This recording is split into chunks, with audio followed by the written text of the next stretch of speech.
A paz do Senhor, meus amados irmãos, seja muito bem-vindo à nossa aula pelo Instituto Ictus.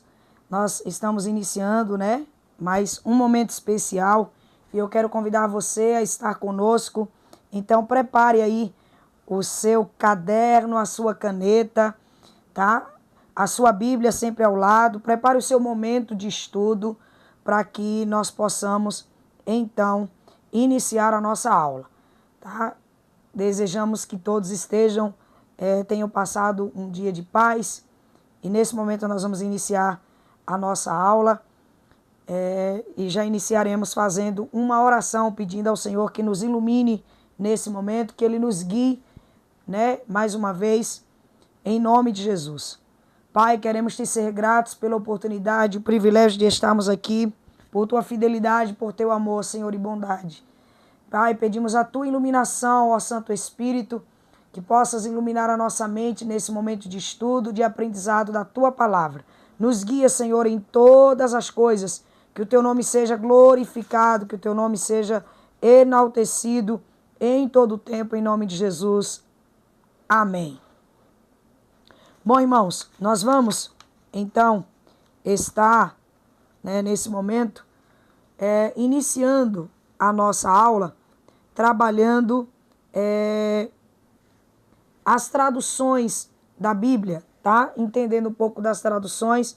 Estaremos também hoje falando sobre o momento interbíblico. E dentro desse período interbíblico, nós trabalharemos a questão dos livros apócrifos, uma vez que eles foram, escritos justamente nesse período. Então, nós vamos nos focar, tá bom? Nesse período interbíblico, explicando essa questão também aí contemporânea da construção dos livros apócrifos. Então vamos trabalhar um pouquinho as traduções da Bíblia e a sua importância, a sua relevância, tá?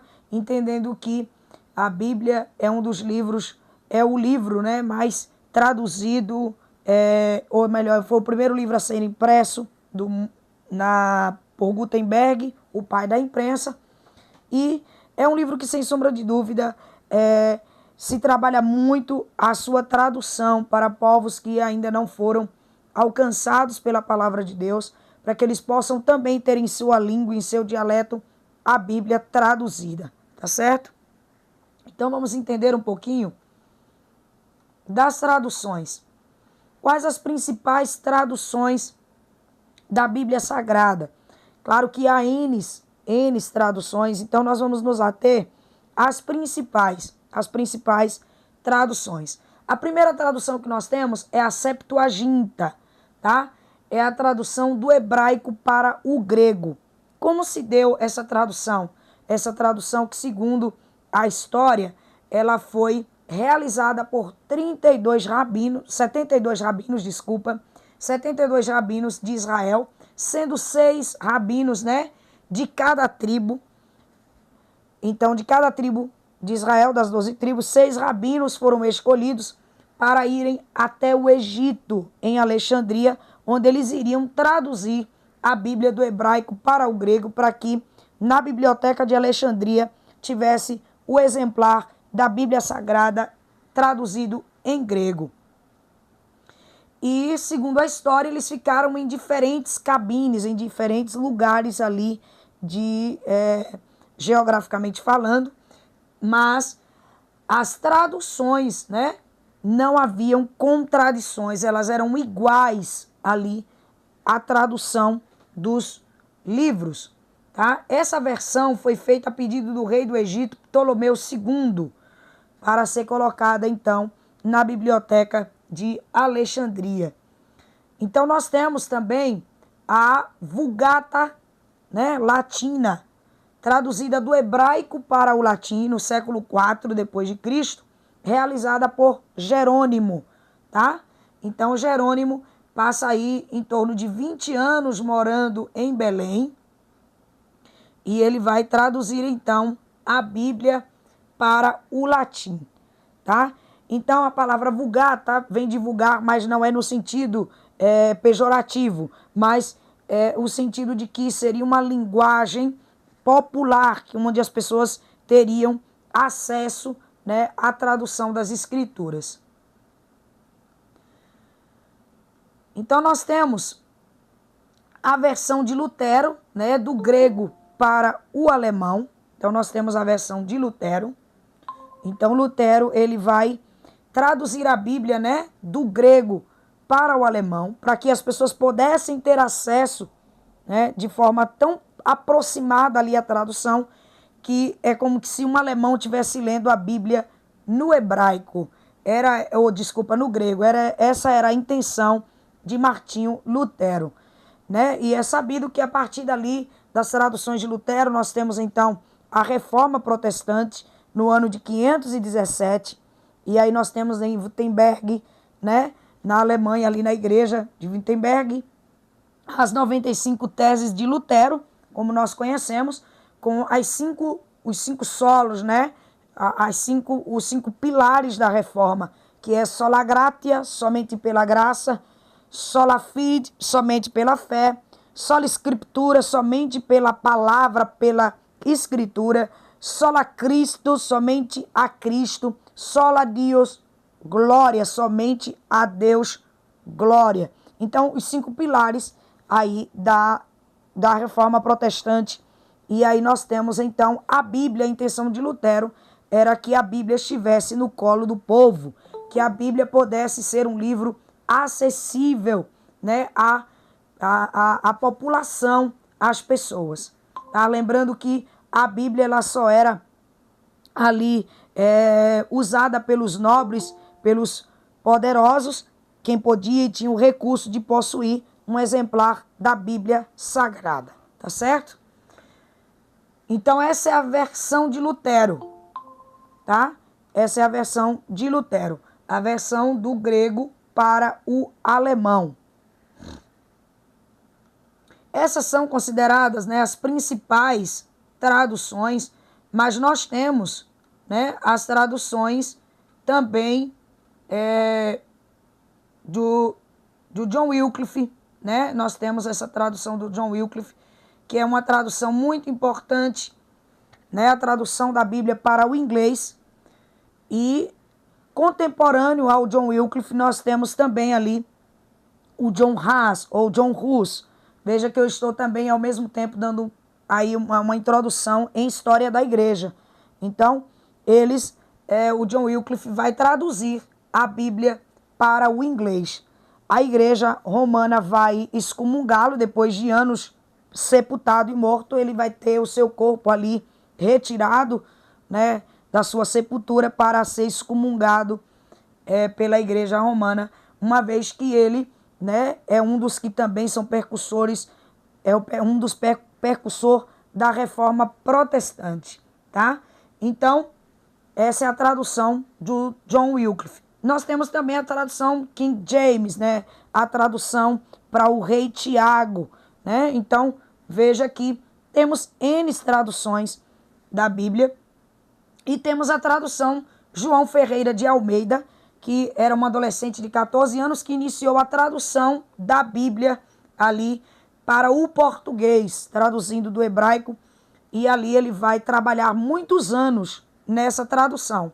Tá? Ele não vai conseguir concluir a Bíblia, ele para ali no final de Ezequiel. Ele vai ter a sua primeira tradução jogada no rio, né? Mas ele perseverou e insistiu para que tivesse a Bíblia traduzida para o português. Então foi um adolescente que investiu a sua juventude, a sua vida para estar ali justamente trabalhando a tradução da Bíblia Sagrada. Veja, gente, como é importante nós conhecermos a história da Bíblia, para que nós possamos compreender o quantas pessoas sofreram, quantas pessoas padeceram, né, para poder, para que a Bíblia chegasse até nós. Então nós precisamos valorizar mais, né, as Escrituras, nós precisamos estar mais atentos à palavra de Deus. Teve muitas pessoas que infelizmente tiveram que dar as suas vidas foram ceifadas para que nós pudéssemos ter a Bíblia Sagrada em nossas mãos, em nosso idioma, tá certo? Então, é muito importante nós compreendermos a importância desse livro e de como ele chegou até nós, certo?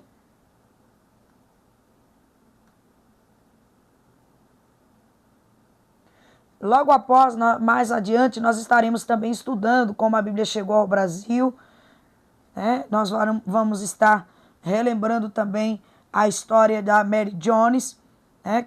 A Mary Jones, uma jovem galesa, né? do país de Gales, que o seu desejo, o seu sonho era possuir um exemplar da Bíblia Sagrada, mas ela não tinha condições de ter a Bíblia, e ela vai juntar aquele dinheiro por muito tempo, tá? E aí ela vai comprar o seu exemplar bíblico, e ali o país de Gales, né, com essa história tão impactante da Mary Jones, vai então construir a primeira sociedade bíblica do mundo, por causa de uma menina que tinha o desejo de possuir a Bíblia. Ela vai caminhar 40 quilômetros até chegar à casa de um pastor, e ali, quando ela chega para comprar a Bíblia que ela pensava que seria sua, foi vendida a um pastor. Mas ela mostrava tanto amor, tanto desejo em possuir a Bíblia Sagrada, que aquele pastor foi comovido e ali entregou aquela Bíblia a ela, e ela pôde vir, né, até a casa dos seus pais e poder ler para os pais, uma vez que os seus pais não sabiam ler. Então veja que foi o desejo, o sonho de alguém em conhecer as Escrituras, uma menina, né? E ali ela consegue fazer essa ação tão extraordinária a ponto de ser criada a sociedade bíblica no seu país, no país de Gales. Então veja como é importante, irmãos, nós conhecermos a Bíblia, o quanto, né, essa palavra poderosa, ela passou por tantos processos para chegar até nós, para chegar na tradução do nosso dialeto, na tradução da nossa língua, melhor dizendo, do nosso idioma. Então, fica aqui, irmãos, a importância de nós valorizarmos cada vez mais as Sagradas Escrituras, tá certo?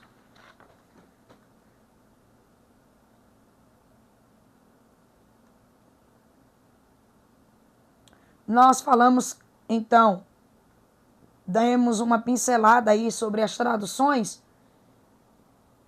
das Escrituras. Claro que houve muitas traduções, como a tradução Reina Valera, a tradução em espanhol, né? Nós temos muitas traduções que são importantes ali para a gente poder estudar, né? Sempre que nós falamos de tradução, a gente cita muitas, os alunos costumam perguntar qual a tradução, né, mais aproximada aí dos escritos, qual a melhor tradução para a gente poder montar um sermão, e a gente sempre, né, aconselha as traduções que nós temos.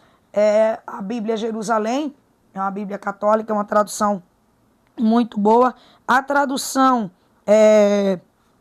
de ANVI, tá? Também uma Bíblia muito, muito boa. Inclusive tem um brasileiro, tá, que ajudou na tradução dessa Bíblia, que é o pastor Luiz Saião, um grande homem, tá, de uma sensibilidade espiritual, e um homem grandioso na sua estrutura acadêmica, e que tanto influencia aí nas traduções da Bíblia. Lembrando que há muitos que traduzem, muitos trabalham na tradução da Bíblia, principalmente para os povos indígenas, né, para chegarem ali nas suas tribos a Bíblia traduzida no seu dialeto, tá? Então é muito importante.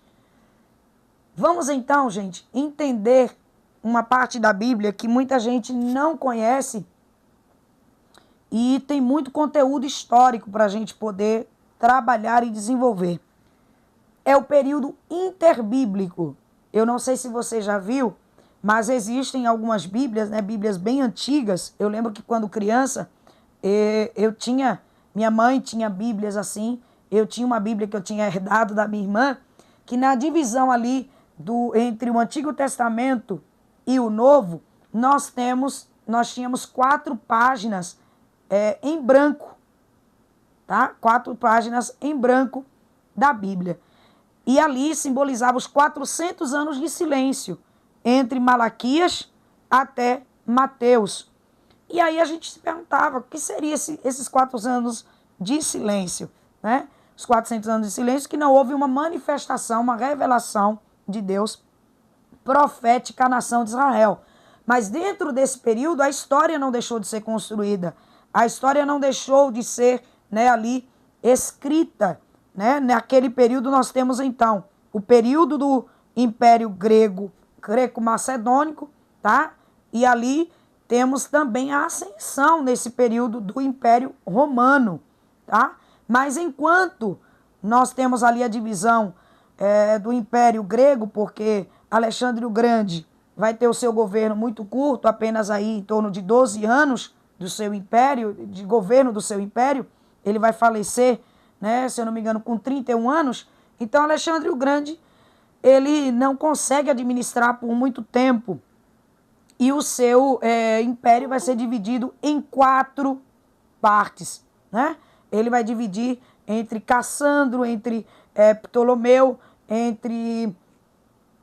mais 2 agora fugiu da minha mente, mas são 4 generais, tá? Seleucos. Então, o que acontece? O seu império foi dividido em 4 partes. E ali nós temos, então, os Seleucos dominando a região da Palestina. Posteriormente, nós temos, então, Etíoco Epifânio IV, que vai assumir depois a região ali da Palestina, Síria e Israel. E ali nós vamos ter, então, começa as guerras dos Macabeus. Justamente ali, as guerras dos Macabeus. O que vai acontecer? Eles vão colocar um porco dentro do Santo dos Santos e colocar uma estátua de Júpiter na entrada do Templo de Jerusalém. Então os Macabeus vão começar ali se revoltar, né? No caso é o Matatias, né? E aí você tem o Judas Macabeus, que é o seu filho depois, posteriormente, é que vai começar uma guerra. E ali vai destronar naquela região o poder, né? O poder desse governante ali. E aí você tem, então, 404 anos do governo dos Asmoneus, que são descendentes ali da descendência de Judas Macabeus. Então você observa, gente, que a história continuou sendo escrita dentro desse período. Nós temos, então, a Bíblia sendo preservada, né? Você sabe que a Bíblia é o livro mais perseguido do mundo. É o livro que é o livro mais destruído na história da humanidade. Tentaram destruir, tentaram queimar esse livro, queimaram por diversas vezes, mas o Senhor Deus, ele sempre preservou a sua poderosa palavra. E aí nós temos homens que lutaram, né? Que lutaram ali para preservar a Bíblia. Deus se utilizou desses homens, assim também como se utilizou dos essênios, né? Que é uma seita ali, tá? Sai do judaísmo, os essênios que vão viver nas cavernas, que vão viver isolado de Jerusalém, uma vez que eles consideram que o sacerdócio estava profanado. Então, eles vão se esconder nas cavernas e vão viver ali. E aí nós temos, então, o encontro dos livros, né? Na caverna de Qumran, né? No ano que nós temos aí, se eu não me engano, em 1947, 48 ali, você tem ali aproximadamente, se eu não me engano, agora fugi um pouquinho da minha mente, o período em que um menino, um jovem, encontra esses pergaminhos dentro de uma caverna ali na região de Qumran. Então veja que o Senhor, ele vai usar pessoas para preservar a sua poderosa, infalível, inerrante palavra, né? Como eu disse, aí o período interbíblico é marcado, então, na construção dos livros apócrifos, os livros deuterocanônicos. Então, dentro da história, ali muitos escritos surgiram, se utilizando até com os nomes de profetas para que pudesse ser validado pela comunidade. Porém, uma vez analisado pelos eruditos, pelos rabinos, haviam anacronismo, haviam contradições nas histórias, contradições nos ensinos, e por isso eles não são não foram considerados sagrados. Há muitos livros apócrifos, tanto do Antigo Testamento quanto do Novo Testamento, tá? Há um muito citado nos dias atuais, que é o livro apócrifo de Enoque, né? E muitos pregadores até se utiliza, né, de algumas citações. Tem pessoas que querem se aprofundar muito naquele assunto. É certo que Judas, na sua carta, na sua emissiva, ele vai citar um texto de Enoque. Deixa eu ler aqui para vocês. Um texto de Enoque. Judas, né, que só tem um capítulo, versículo 14, ele diz: e destes profetizou também Enoque, o sétimo depois de Adão, dizendo: eis que é vindo o Senhor com milhares de seus anjos, para fazer juízo contra todos e condenar dentre eles todos os ímpios, por todas as suas obras de impiedade, que impiamente comete, por todas as duras palavras que os ímpios pecadores disseram. Então veja que há uma citação, né, do livro de Enoque. Claro que Judas vai escrever considerando sim essa narrativa aqui válida. Agora nós não podemos com isso considerar que o livro apócrifo de Enoque seja um livro para ser validado, tá? Então a gente precisa ter muito cuidado. Quais os livros, então, que nós temos aí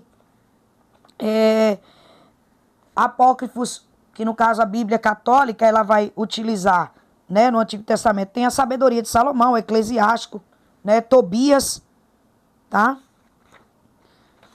Você tem Judite, primeiro Esdras, né? Tem primeiro Macabeus, segundo Macabeus, Baruque, Epístolas de Jeremias, segundo Esdras, Esther, a oração de Azarias, Susana, Idbel e o dragão, que seria um acréscimo ali da história de Daniel. Então você observa que esses livros apócrifos passaram a estar, né, compilado na Bíblia Católica. Gente, agora é muito importante, os livros de primeiro e segundo Macabeus mesmo, é justamente ali relatando o período interbíblico. Historicamente falando, tem sim a sua relevância e importância, historicamente falando importante, e volto a dizer, eles não são considerados inspirados, mas a sua verdade histórica, ela é válida, tá? Então é muito importante que isso fique claro. Então, dentro desse período, gente, teve muitos escritos, teve muita literatura sendo construída ali no decorrer de todo o tempo, tá? Eu quero abrir, então, aí um parêntese a você, alguém que deseje fazer uma pergunta, e eu vou estar respondendo. Quem desejar, ative aí, por favor, o seu microfone e faça a sua pergunta. Pai, Senhor. Amém. Então, sobre a primeira tradução Sim. do hebraico para o grego, né? A Septuaginta. Sim. A senhora falou que eles se dividiram em grupos, mas sabe-se dizer quantos grupos será que eles se dividiram, visto que eram 72 pessoas?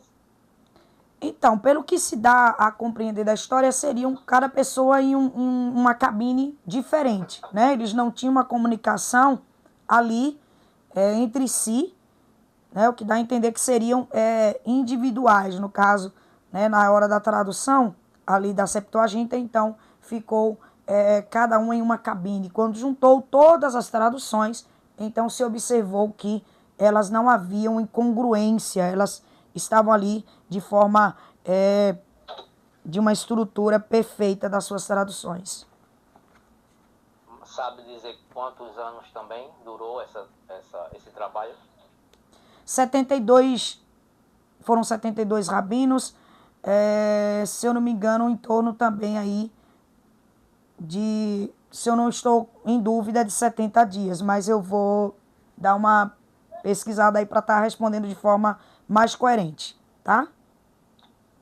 Mas aí pouco, né? Mas no caso, então, cada um ficou com uma porção, então, né? É possível. Isso, gente, lembrando que essa versão da história, ela também é uma história contada, né? Mas há quem segure ali firmemente de que sim, foi como aconteceu. Mas há também eruditos que discordam dessa linha de que não foi assim, tá? Então, é uma possibilidade, uma teoria, mas que é defendida pela grande maioria dos eruditos e dos teólogos. Entendo. Agora também eu acho que ficaria um pouco mais difícil também, né? Tipo, por exemplo, se forem duas pessoas trabalhando para traduzir um texto, consequentemente eu acho que ficaria mais fácil. É só uma questão a ser levantada. Sim. Vamos estar pesquisando melhor essa parte, mas pela lógica eu acho que foi cada um ali separadamente. Ou se não foi cada um separadamente, foram, no caso, seis de cada tribo, então cada seis ali em grupos se formando. Eu vou ter essa informação de forma mais clara para a gente poder tá passando. Entendi. Então, tá tudo esclarecido. Só sobre o que a senhora leu aí em Judas, eu acho que ali foi uma fala que se perdurou por conta da tradição oral, viu? Sim, sim. Até porque os Porque a ensinamentos fala é eram muito passados. forte. Sim, Que, afinal de contas, é uma profecia, né? com certeza. Ele declara. Eu acredito que tenha sido se perdurado ao longo dos anos como uma tradição oral mesmo. E lembrando que Enoque teve o seu ministério ali, né? Por um bom tempo, pregando, né? A sua mensagem. Lembrando que a mensagem de Enoque, o seu filho era o seu relógio, o seu filho era o lembrete da sua mensagem, porque o nome do seu filho Metusalém, né? Na verdade, ali significa o dia da sua morte será o dia do juízo.